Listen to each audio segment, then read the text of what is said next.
hindi na makakapagod. Hindi na nakapagmacho. Hindi na. Gano'n din, yung isang kamay, laging galaw ng galaw. Yung kamay, tinatanggal din yung diaper, kaya di na rin tinatanggal kasi pag yung nababasa, Galing summer yan, 4 na buwan. nababasa, Di pag ano pinupunan? parang nag-ano siya, yung namumula, Ayaw. susugat. Galing tayo dun, di naman ganun. Hindi pa. Ngayon, ganyan na siya. Hindi ko kakayanin. Hindi na nakakatayo. Paliliguan ko Hindi lang. na nakakalakad din. Ano yun? Ano yun? Buhatin. Sa PR? O dito lang? Inubukan ko eh.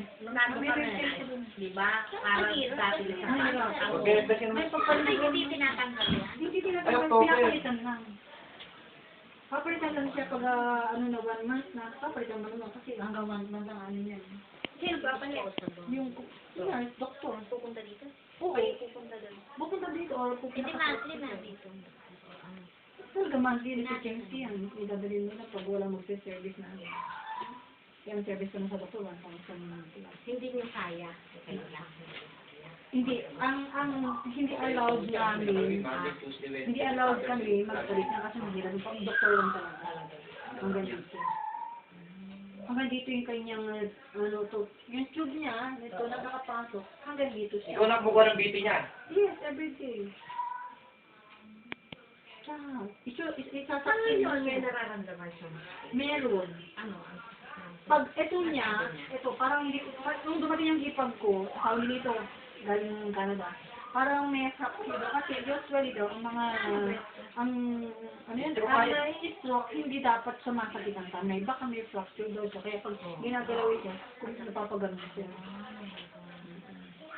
Pero, paano siya nagkaroon ng gano'n? Yan, Parang, may stroke siya. Hindi kasi, hindi, siya, everyday, malakas ko yung katawan niya. Although nag-chest pain, hindi naman ganun kabigat ang chest pain na, yun nga, pag napoforce niya masyado. Natutulog siya, hindi, kasi nakabend siya. Hindi, lagi kasi nandun.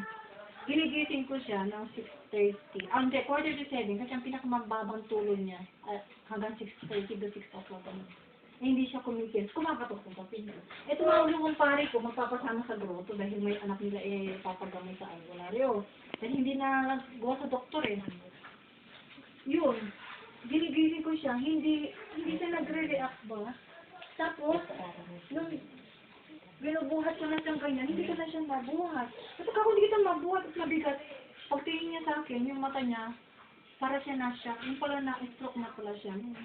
Nakigalit hindi niyo siya. alam na. Oo, hindi na. Kasi ano siya, kung ano yung nakita kong ganyan sa kanya sa kama, ganyan na siya.